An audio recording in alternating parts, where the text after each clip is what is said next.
Picture this: a dusty frontier town where survival means more than just dodging bullets. It means fighting for your dignity every single day. What happens when a desperate widow walks into the roughest saloon in the territory, only to discover that sometimes respect comes from the most unexpected places? This is a story that will challenge everything you think you know about courage, redemption, and the true meaning of the Wild West. If you're ready for a tale that proves honor still exists in the harshest places, hit that subscribe button, and let's ride into this incredible journey together. The autumn wind of 1882 carried more than just dust through the streets of Copper Ridge, Arizona Territory. It carried whispers of desperation, the kind that followed Clara Whitmore like a shadow as she clutched her worn leather satchel and approached the swinging doors of Murphy's Saloon. The establishment stood like a beacon of vice in the heart of the small mining town, its weathered wooden facade bearing the scars of countless brawls and the stains of spilled whiskey. Piano music drifted through the gaps in the doors, accompanied by raucous laughter and the occasional curse word that made Clara's cheeks burn with embarrassment. At 26, Clara had already lived through more hardship than most women twice her age. 3 months had passed since consumption claimed her husband Thomas, leaving her with nothing but debts and the bitter taste of a future that seemed as barren as the desert surrounding Copper Ridge. Her modest savings had evaporated like morning dew, spent on medicine that couldn't save the man she loved and funeral expenses that left her pockets empty. "Lord, give me strength," she whispered, adjusting the simple black dress that had become her uniform of mourning. The fabric was clean but showed signs of careful mending, a testament to her determination to maintain dignity even in the face of poverty. Clara pushed through the saloon doors, and the cacophony of voices immediately died to a murmur. Every eye in the establishment turned toward her, and she felt the weight of their stares like physical blows. The air was thick with tobacco smoke and the sour smell of spilled beer, creating an atmosphere that seemed to press against her lungs with each breath.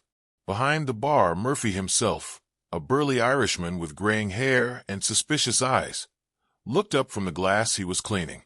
His expression shifted from surprise to something approaching disgust as he took in Clara's appearance. "Well, I'll be damned," called out a voice from the corner. "Looks like we got ourselves a lady visitor, boys." The speaker was Jake Morrison, a local ranch hand known more for his drinking than his work ethic. His companions, a motley crew of miners, drifters, and cowboys, erupted in laughter that felt like needles against Clara's skin. "What's a respectable woman doing in a place like this?" sneered another man, his words slurred by alcohol. "Don't you know decent folk don't come to Murphy's?" Clara's hands trembled slightly, but she forced herself to walk toward the bar with measured steps. Each footfall on the sawdust-covered floor seemed to echo like thunder in the suddenly quiet room. She could feel the heat of embarrassment creeping up her neck, but desperation was a powerful motivator. "Mr. Murphy," she said, her voice barely above a whisper, but carrying clearly in the hushed saloon. I was wondering if you might have any work available. I can cook, clean, serve tables." Murphy's laugh was harsh and unforgiving. "Work? Lady, this ain't no place for the likes of you. We got girls who work here, sure enough, but they ain't the church-going type, if you catch my meaning."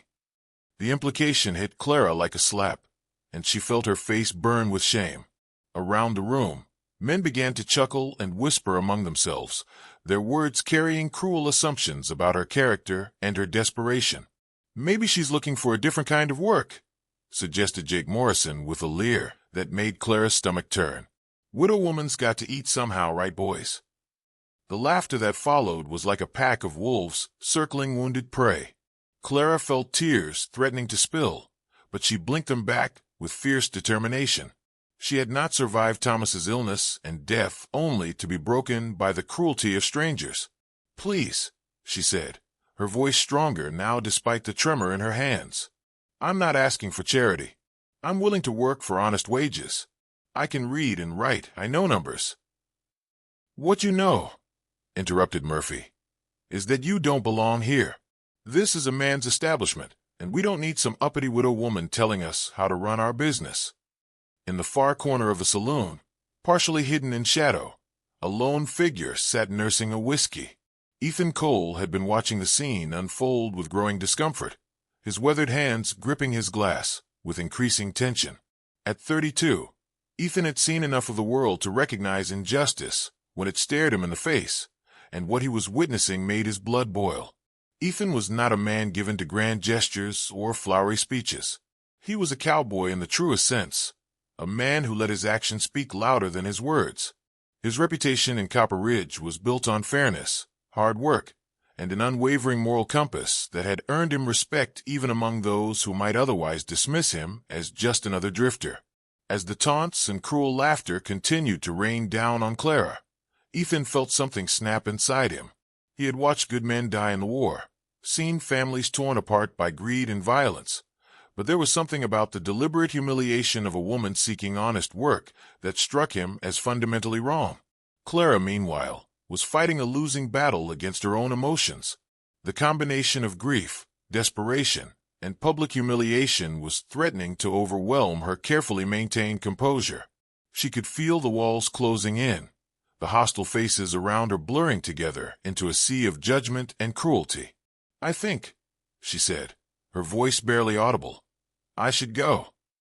She turned toward the door, her dignity hanging by a thread, when a voice cut through the noise, like a knife through silk. "Ma'am." The single word, spoken with quiet authority, brought every conversation in the saloon to an immediate halt. Clara turned to see a tall, lean man rising from his corner table, his hat casting shadows across a face that spoke of hard years and harder choices. Ethan Cole stepped into the light, and Clara found herself looking into the most honest pair of brown eyes she had ever seen. There was something in his gaze that made her feel, for the first time since entering the saloon, that she was being seen as a human being rather than an object of ridicule.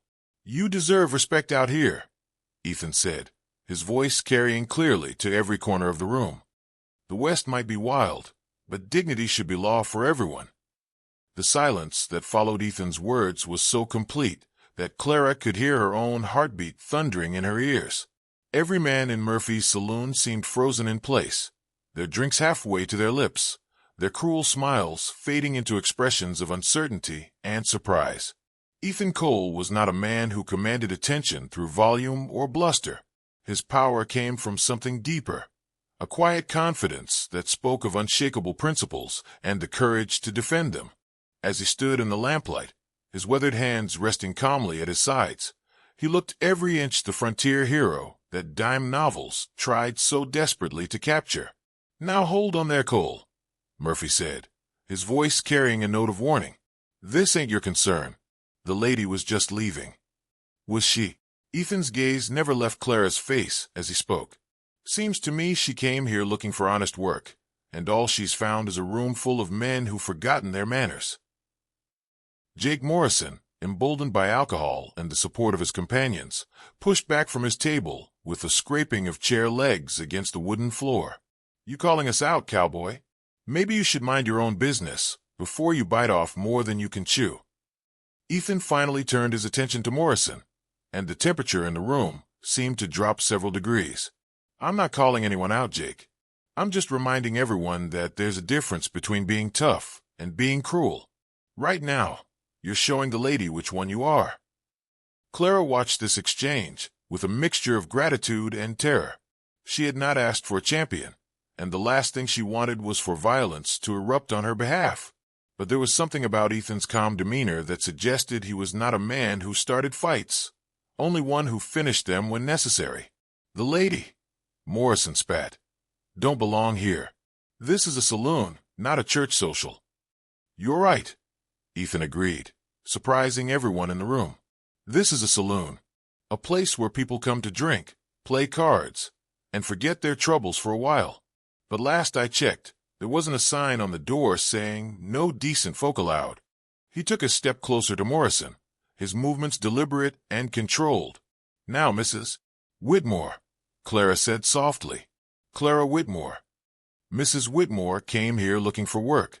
She's a widow trying to make an honest living. Seems to me that takes more courage than sitting in a saloon making fun of someone who's down on their luck." The words hit their mark, and Clara could see several of the men shifting uncomfortably in their seats. Morrison's face was flushed with anger and embarrassment, but he was smart enough to recognize that Ethan Cole was not a man to be trifled with. "Fine," Morrison muttered, settling back into his chair. "But don't expect us to pretend this is normal." "Normal," Ethan said, turning back to Clara, "is treating people with the respect they deserve until they prove they don't deserve it. Mrs. Whitmore, what kind of work were you looking for?" Clara felt a surge of gratitude so powerful it nearly brought tears to her eyes. For the first time in months, someone was treating her as a person rather than a problem to be solved or a burden to be endured.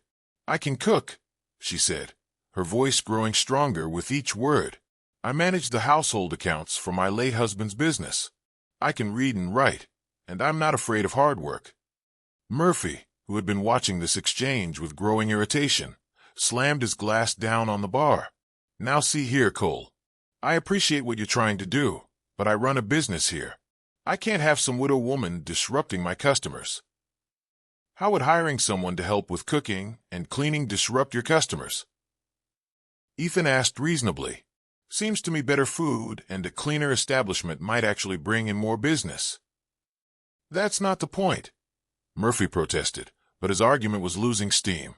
Several of his regular customers were nodding in agreement with Ethan's logic, and Murphy was businessman enough to recognize a losing position when he saw one.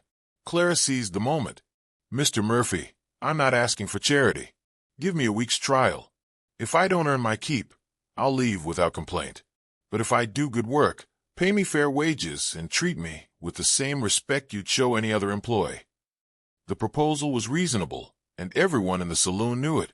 Murphy found himself trapped between his prejudices and his business sense, with the added pressure of Ethan Cole's unwavering gaze. "1 week," Murphy said finally. "But you'll work in the kitchen and help with cleaning. No serving tables, no dealing with customers after dark. And if there's any trouble—" "There won't be," Clara said firmly. "Thank you, Mr. Murphy. You won't regret this." As the tension in the room began to dissipate, conversations gradually resumed, though at a lower volume than before. Clara felt a weight lift from her shoulders, not just the immediate burden of unemployment, but something deeper. For the first time since Thomas's death, she felt like she had a chance to rebuild her life on her own terms. Ethan approached her as she prepared to leave, his hat in his hands. "Mrs. Whitmore, if you don't mind me asking, where are you staying?" "I have a room at Mrs. Henderson's boarding house," Clara replied. "It's modest but clean." "Good. That's a respectable place." Ethan hesitated for a moment, as if weighing his words carefully. "Ma'am, I hope you don't think I was presuming to speak for you back there. It's just, well, everyone deserves a fair chance." Clara looked into his honest brown eyes and felt something stir in her chest. Not romance, not yet, but recognition. Here was a man who understood what it meant to stand up for what was right, even when it was difficult. "Mr. Cole," she said softly, "I can't thank you enough for what you did. I was ready to give up, and you gave me hope." "Hope's something we all need out here," Ethan replied. "The frontier's hard enough without making it harder for each other." As Clara walked back to her boarding house that evening, she felt something she hadn't experienced in months: optimism. The work would be hard, and she knew there would be challenges ahead. But for the first time since Thomas's death, she had a path forward. Behind her, in Murphy's saloon, Ethan Cole finished his whiskey and prepared to leave. He had no way of knowing that his simple act of decency would set in motion a chain of events that would change not just Clara's life, but the entire character of Copper Ridge itself. 2 weeks had passed since Clara Whitmore first walked into Murphy's saloon, and the changes were already becoming apparent to anyone who cared to notice. The kitchen, once a chaotic mess of unwashed dishes and spoiled food, now ran with military precision. The floors gleamed, the tables were spotless, and the smell of fresh bread often competed with the usual aroma of tobacco and whiskey. Clara had thrown herself into her work with the determination of a woman who understood that failure was not an option. She arrived before dawn each morning to prepare the day's meals, stayed late to ensure everything was clean and ready for the next day, and approached each task with a thoroughness that impressed even Murphy's most skeptical customers. "I'll be damned," admitted Tom Bradley, a grizzled prospector who had been drinking at Murphy's for the better part of a decade. That woman can cook better than my own mother, God rest her soul. The transformation wasn't limited to the physical improvements. Clara's presence had introduced an element of civility that the saloon had never known. Men found themselves watching their language when she was within earshot, and the casual cruelty that had once passed for entertainment began to feel uncomfortable and out of place. Ethan Cole had become a regular fixture at Murphy's, though his reasons for visiting had shifted considerably. Where once he had come to drink away the loneliness of the trail, he now found himself drawn by the opportunity to observe Clara's quiet strength and determination. Their conversations were brief and proper. She was, after all, a recent widow, and he was a gentleman, but there was an undercurrent of mutual respect that was growing stronger with each passing day. "Mrs. Whitmore," Ethan said one evening as Clara wiped down the last of the tables, "I hope you don't mind me saying, but you've worked a small miracle in this place." Clara paused in her cleaning, a slight smile playing at the corners of her mouth. "It's amazing what a little soap and water can accomplish, Mr. Cole." "It's more than that," Ethan insisted. "You've reminded people how to behave like human beings instead of animals." Their conversation was interrupted by the sound of raised voices from the street outside. Through the saloon's windows, they could see a crowd gathering around what appeared to be an argument between two men. Clara recognized one of them as Samuel Pierce, a local businessman who owned a general store, while the other was a stranger, a well-dressed man with the soft hands and pale complexion of someone unaccustomed to frontier life. "Trouble," Ethan muttered, moving toward the door with the instinctive wariness of a man who had seen too much violence in his lifetime. The stranger was speaking in a loud, imperious voice that carried clearly through the evening air. "I'm telling you, Pierce, this offer is more than generous.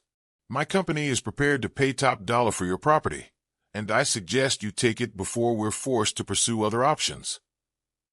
Samuel Pierce, a man in his 50s who had built his business through decades of hard work and fair dealing, stood his ground despite the obvious intimidation tactics. "And I'm telling you, Mr. Blackwood, that my store isn't for sale. I've got customers who depend on me, and I'm not about to abandon them for your mining operation." Blackwood, Clara now remembered hearing the name whispered around town in recent weeks, was a representative of the Consolidated Mining Company, a large corporation that had been buying up properties throughout the territory with the intention of expanding their operations. Their methods were rumored to be less than ethical, and their arrival in Copper Ridge had created an undercurrent of tension that everyone could feel, but few were willing to discuss openly. "Mr. Pierce," Blackwood said, his voice taking on a threatening edge, "I think you misunderstand the situation. This isn't really a negotiation. Progress is coming to Copper Ridge, whether you like it or not, and those who stand in the way tend to find themselves displaced." The crowd around them had grown larger, but Clara noticed that most of the townspeople were keeping their distance.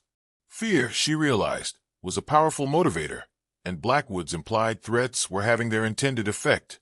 Ethan, however, was not a man easily intimidated. He stepped out of the saloon and approached the confrontation with the calm confidence that had become his trademark. "Gentlemen," he said, his voice carrying clearly, but without aggression, "is there a problem here?" Blackwood turned to face this new arrival, his eyes taking in Ethan's worn clothes and weathered appearance with obvious disdain. "This doesn't concern you, Cowboy. This is a business matter between civilized men." "Funny thing about civilization," Ethan replied mildly.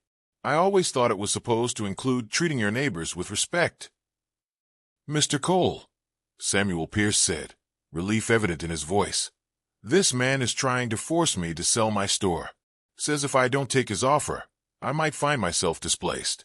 Ethan's expression didn't change, but Clara, watching from the saloon doorway, could see the subtle shift in his posture that suggested he was preparing for trouble. "That sounds like a threat, Mr. Blackwood. And it's not a threat, it's a reality. The Consolidated Mining Company has plans for this town, and small-minded individuals who can't see the bigger picture will be left behind." "The bigger picture," Ethan said thoughtfully, "being that your company wants to tear down everything these people have built so you can dig holes in the ground?" "We're bringing progress," jobs, prosperity. Blackwood protested. These people should be grateful for the opportunity. Grateful, Clara said, stepping out of the saloon to join the conversation. To lose their homes and businesses so strangers can get rich. Blackwood's attention shifted to Clara, and his expression became even more dismissive. And who might you be, madam? Another small-town busybody who doesn't understand the complexities of modern business.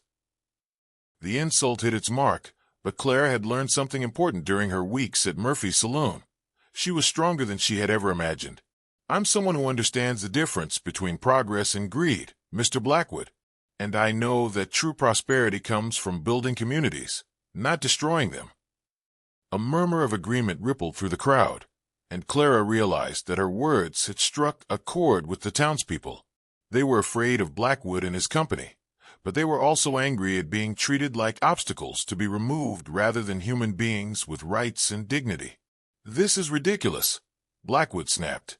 "I'm trying to conduct serious business, and I'm being lectured by a saloon girl and a saddle tramp." The insult to Clara was more than Ethan was prepared to tolerate. In one smooth motion, he stepped forward and placed himself directly in front of Blackwood, close enough that the businessman had to crane his neck to meet his eyes. "Mister," Ethan said, his voice deadly quiet, "you just insulted a lady who's worth 10 of you. I suggest you apologize before this conversation takes a turn you won't like." Blackwood, for all his bluster, was smart enough to recognize genuine danger when he saw it. Ethan Cole might be just a cowboy, but he was a cowboy who had clearly seen his share of trouble and emerged victorious. I meant no offense," Blackwood stammered, taking a step backward. "Perhaps I spoke hastily." "Perhaps you did," Ethan agreed. "And perhaps you should remember that the people of Copper Ridge aren't as helpless as you seem to think. They've got friends who believe in standing up for what's right." As Blackwood retreated to his carriage and drove away, the crowd began to disperse, but not before several townspeople approached Clara and Ethan to express their gratitude. Samuel Pierce shook Ethan's hand warmly and promised Clara a discount on any supplies she might need for the saloon. "You know," Clara said as they walked back toward Murphy's, "I think we might have just made some powerful enemies." "Probably," Ethan agreed, "but we also reminded people that they don't have to face their problems alone. Sometimes that's worth the risk." Clara looked at this remarkable man, who had already changed her life in ways she was only beginning to understand, and felt a warmth in her chest that had nothing to do with gratitude and everything to do with the growing realization that she was falling in love. The confrontation with Blackwood proved to be only the beginning. Over the following weeks, the Consolidated Mining Company's pressure on the townspeople of Copper Ridge intensified. Mysterious accidents began plaguing businesses that refused to sell: a fire at the blacksmith shop, contaminated water at the hotel, and a series of break-ins that always seemed to target the most vocal opponents of the mining company's expansion plans. Clara watched these developments with growing alarm, but also with a determination that surprised even herself. The frightened widow, who had first entered Murphy's Saloon seeking work, had been replaced by a woman who understood her own strength and was prepared to use it in defense of the community that had become her home. The transformation was evident in more than just her confidence. Clara's relationship with Ethan had deepened into something that neither of them had expected, but both had come to cherish. Their courtship was proper and respectful, conducted under the watchful eyes of the entire town, but there was an undercurrent of passion and mutual respect that promised a future neither had dared to imagine. "Mrs. Whitmore," Ethan said one evening as they walked together through the quiet streets of Copper Ridge, "I hope you know that what we're facing with this mining company, it's likely to get worse before it gets better." Clara nodded, her hand resting lightly on his arm as they strolled past the modest homes and businesses that made up their small community. "I know, Ethan, but I also know that we can't let fear make our decisions for us. These people have worked too hard to build something good here to just hand it over to bullies." Their conversation was interrupted by the sound of running footsteps, and they turned to see young Billy Henderson, the boarding house owner's son, racing toward them with obvious urgency. "Mr. Cole." "Mrs. Whitmore," the boy called out, his voice high with excitement and fear. "You need to come quick. There's trouble at the church. They followed Billy through the darkened streets to the small wooden church that served as the spiritual center of Copper Ridge. What they found there made Clara's blood run cold. The building's windows had been shattered, and someone had painted crude threats across the whitewashed walls. Reverend Matthews, the elderly minister who had served the community for over a decade, stood in the doorway surveying the damage with tears in his eyes. "Reverend," Ethan said softly, "what happened here?" "They came about an hour ago," the old man replied, his voice shaking with emotion. 3 men, faces covered with bandanas. They said this was what happened to communities that didn't know when to accept progress. Clara felt a surge of anger, so powerful it nearly took her breath away. The church wasn't just a building. It was the heart of everything good and decent about Copper Ridge. It was where couples were married, where children were baptized, where the community came together in times of joy and sorrow. To attack it was to attack the very soul of the town. "This has gone too far," she said, her voice carrying a steel that made both men look at her with surprise. "We can't let them terrorize us into submission." "What do you suggest we do?" Reverend Matthews asked. "We're just ordinary people. We don't have the resources to fight a company like Consolidated Mining." "We have something more valuable than resources," Clara replied. "We have each other, and we have the truth on our side." Over the next several days, Clara threw herself into organizing the community's response with the same determination she had once applied to managing her household. She visited every business, every family, every individual who called Copper Ridge home, and slowly but surely, she began to weave them together into something stronger than the sum of their parts. The plan that emerged was simple but effective. Rather than trying to fight the mining company through violence or legal challenges they couldn't afford, the townspeople would demonstrate their unity and resolve through peaceful resistance. They would refuse to sell, refuse to be intimidated, and refuse to allow their community to be destroyed without a fight. The test of their resolve came on a crisp October morning when Blackwood returned to Copper Ridge, this time accompanied by a dozen hired men who looked more like gunfighters than miners. They rode into town with the swagger of men accustomed to getting their way through intimidation and violence. But instead of finding a community cowering in fear, they discovered something unexpected. Every business owner, every family, every individual who called Copper Ridge home had gathered in the town square. They stood together, men, women, and children, united in their determination to protect what they had built. Clara stood at the front of the crowd, her hand clasped firmly in Ethan's, her chin raised in defiance. She was no longer the desperate widow seeking charity, but a leader who had found her voice and her purpose. "Mr. Blackwood," she called out as the businessman dismounted from his horse, "I believe you have something to say to these people." Blackwood looked around at the assembled crowd, his confidence visibly shaken by the unexpected show of unity. "We've come to make final offers for your properties. The company is prepared to be generous, but this is your last chance." "Our last chance for what?" asked Samuel Pierce, stepping forward to stand beside Clara and Ethan. "Our last chance to abandon everything we've worked for? Our last chance to betray our neighbors and our principles. Your last chance to avoid the consequences of standing in the way of progress," Blackwood replied, but his voice lacked its previous conviction. "Progress," Clara said, her voice carrying clearly across the square, "isn't about tearing down what others have built.